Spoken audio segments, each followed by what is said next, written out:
On China, it's either the hawks or the doves, but it's the real debate between the bulls and the bears. Welcome to The Call. I'm Jay Sapsford. For 40 years, supercharged Chinese growth created the most dynamic industrial machine the world has ever seen. China, in trade talks, has showed it's willing to use that leverage. But some have warned of limits to the Chinese miracle. Today, growth is slowing, prices are falling, investment is weak, and the population is aging rapidly. So our question today, were the bears right about China? Joining us now is Mark Williams, Chief Asia Economist at Capital Economics and co-author of a 2018 report that called many of these fault lines years before they hit the headlines. Mark, welcome to The Call. Hi, Jay. Pleasure to be here. Now, Mark, in your 2018 report, you said China is reaching the limits of investment-led growth. It's been 7 years. What did you get right, and what has since surprised you?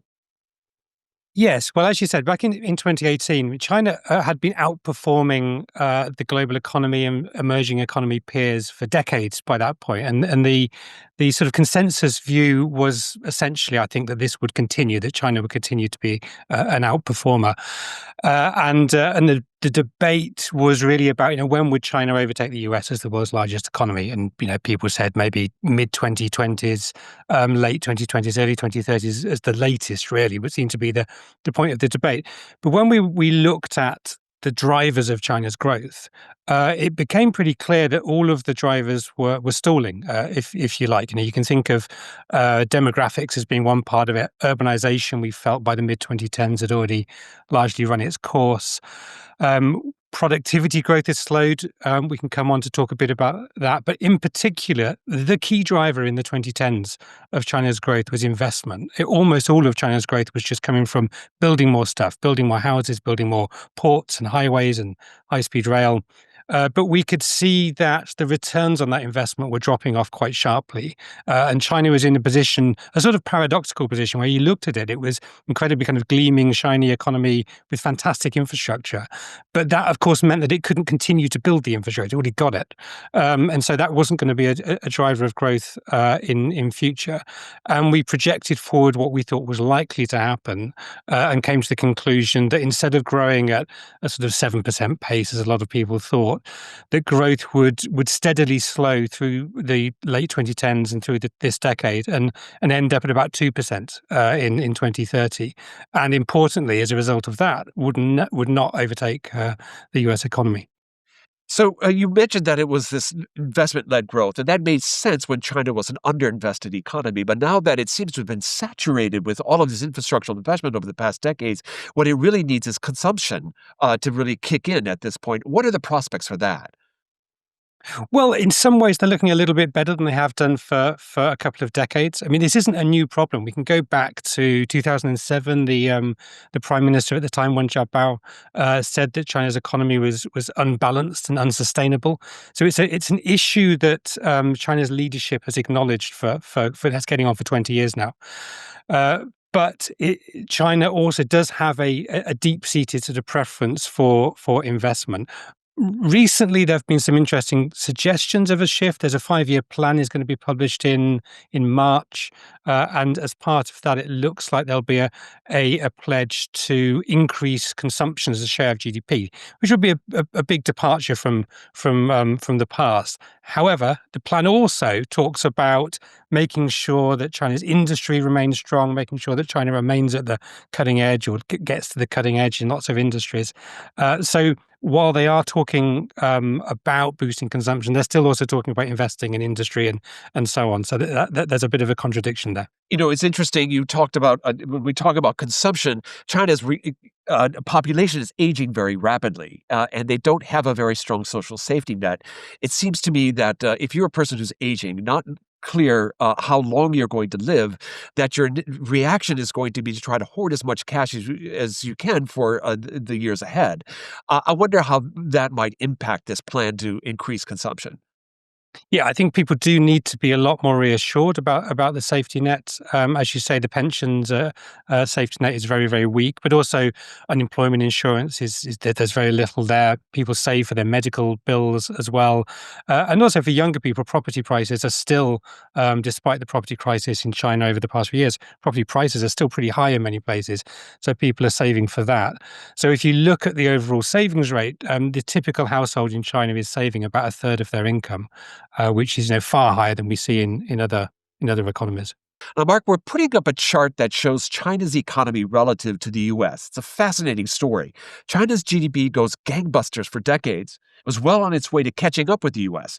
Then it peaks in 2021 at about three-quarters of the U.S. economy, and it has since actually retreated to about two-thirds. This seems like a very different trajectory. So one of our members is asking, what does this slowdown mean for China's role in the global economy? Yeah, I mean, this is one of the big shifts, I think, in terms of how we think about the decades ahead. It wasn't that long ago people were talking about this as being the Chinese century, and as I was saying, there's a lot of people who are just saying it's a question of when China overtakes the US as the biggest economy, and then how much bigger does it get? Now we're in the situation where, yeah, as you saw from that chart, China has been growing in dollar terms at a slower rate than the US for 4 years in a row. That probably won't last. It's not going to continue to retreat, and I think it could gain a little bit more ground over the next few years. But it certainly now looks to be the case that China, if it were to overtake the US, would not get hugely bigger than the US economy, and I think actually most likely is going to remain smaller. So I think that's an important sort of thing to bear in mind when we're thinking about the century that we're in, and the global economic environment that's going to play out over the next few decades, because the size of your economy is a key determinant of your capacity as an economy to project economic power, military power as well. So it looks like we're in a global economy which is much more balanced than perhaps it might have seemed likely to be the case between the US and China. And if you think also about alliances, if we think about the West rather than just the US, then I feel very confident in saying that the wider Western economy is going to remain considerably larger than the Chinese economy. Okay, one of our members is asking a rather technical question that's right on this theme. Your measurements are all in nominal GDP. Isn't purchasing power parity a more accurate measure? That's a great question. So purchasing power parity is a measure of GDP that adjusts for price differences between different economies. So if you get your hair cut in New York, it'll cost you a lot more than it will in a village in China. So it adjusts for the fact that, one haircut is one haircut. They cost different things. And if you're trying to compare standards of living in two places, New York versus this village in China, then that's the right way to do it. You should be thinking about the purchasing power parity value of people's income. But if you're thinking about your ability to project power globally, it's GDP at market exchange rates that matters, because you buy your imports at market exchange rates. You invest in another economy at market exchange rates. So yeah, in terms of sort of your relative global power, it's the market exchange rate value of GDP that really matters. So how does this square with China's dominance in so many industrial sectors? We see these investment numbers and so on that are falling pretty rapidly. On the other hand, we also see that China is being increasingly aggressive in trade negotiations over its dominance of various choke points, whether they be critical minerals or EVs or solar panels or what have you. How do you square these two different, seemingly contradictory developments?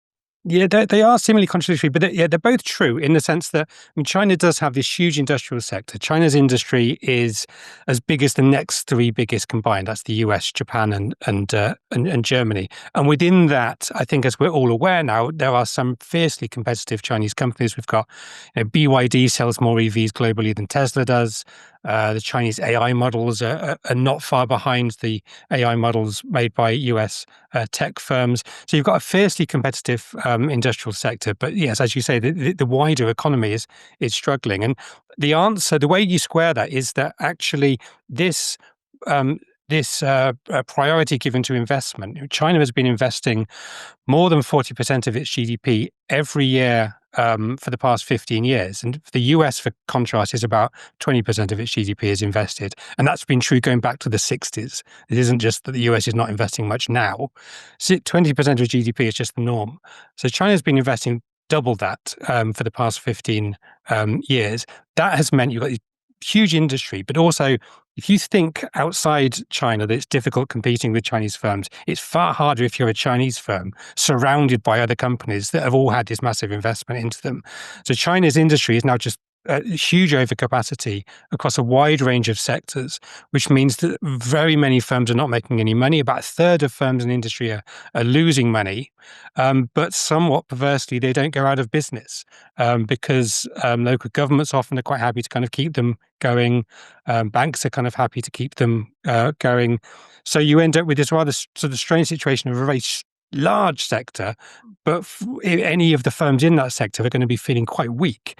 It's quite a challenging position. All right, this is a wonderful opportunity to pull up a quote. This is from Dutch historian Frank de Cotter in his book, China After Mao. I'm just going to read this very quickly. The state and its banks, is what you were just talking about, can spend or loan with little accountability, squandering on a massive scale and creating a continually growing mountain of debt. Just how bad is it? We do not and may never know.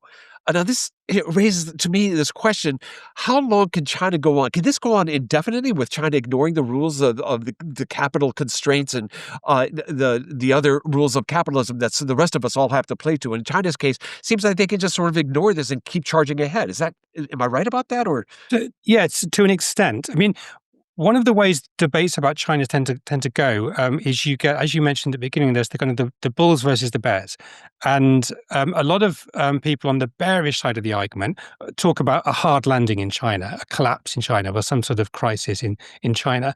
And where I differ from them is that I've never felt there'll be a collapse.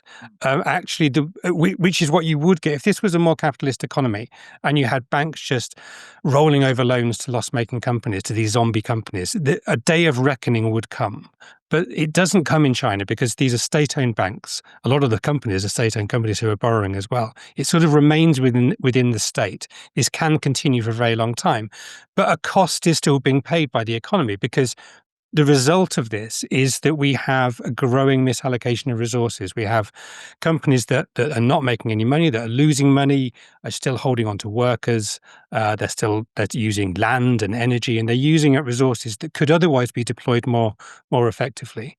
So it's a direct result of the state's ability to keep the ball rolling, if you like, that you end up with much slower growth as a result. And yet China's going to keep investing. The 5-year plan that we'll probably see the details of which in March is probably going to show a double and tripling down on these new economy sectors, all in the high-tech area, even as the economy starts slowing. Now, she, as you noted in a June report, has said that the measure of this should be total productivity, total factor productivity increases. But you point out that the productivity is actually not doing so well.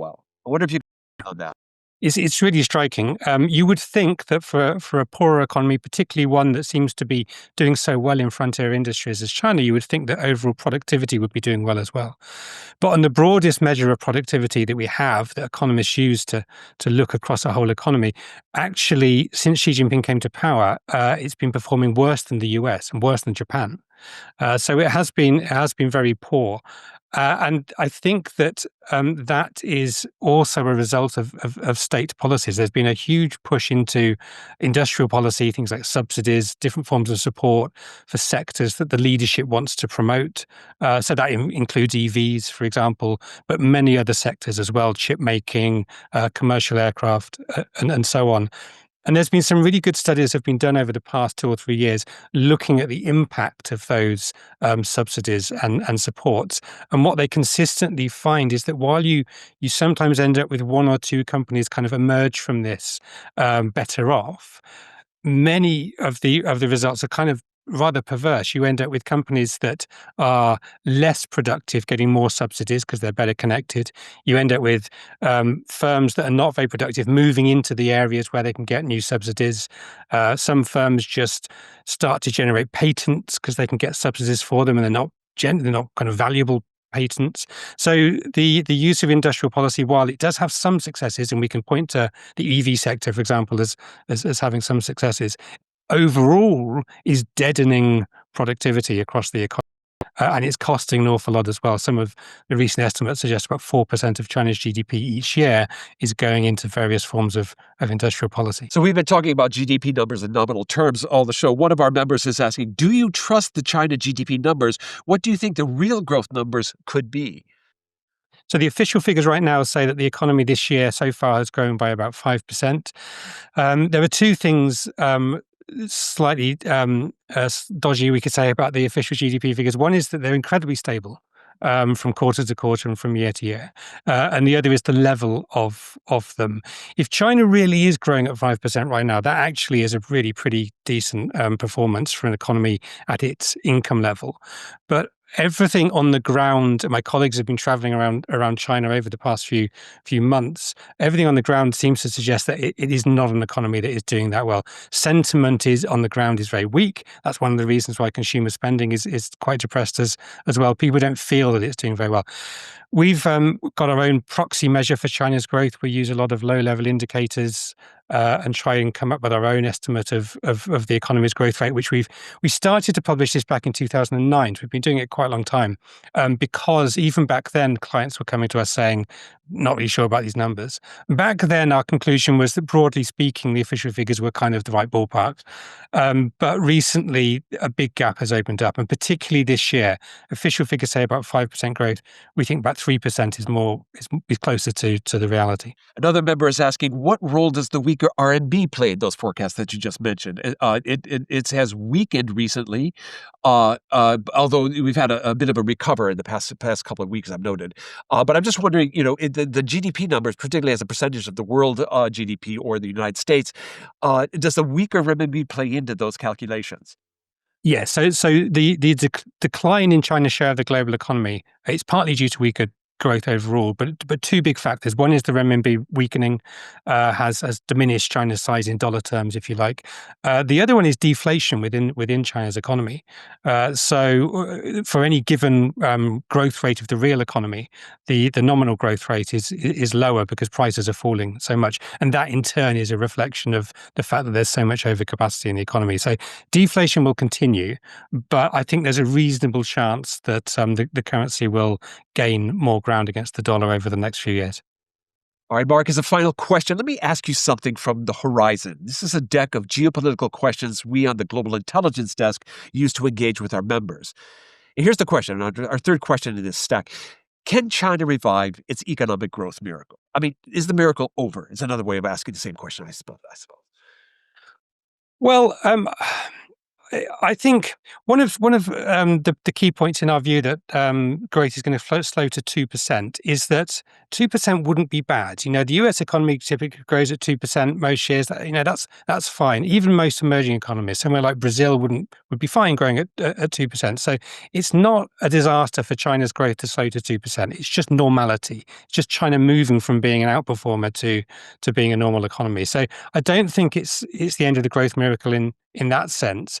And there's another aspect to this which is worth bearing in mind, which is that growth isn't everything for all of us. We all know that in our own societies and economies. But particularly, I think, for China's leadership, it's now facing a world of geopolitical strains. We've got these US tariffs. We've had controls on its access to technology and so on. And a big part of the leadership's thinking, I think, is about sort of sanctions-proofing its economy and putting up with some weakness and overcapacity if it means that it's less dependent on the rest of the world for key technologies and so on. And that's a part of the thinking in the push for investment as well. Well, thank you so much. Your work on that you've been publishing in this area has been a must-read for those of us, for me, my teammates. We deeply appreciate you joining us today and shedding light on this extremely important story.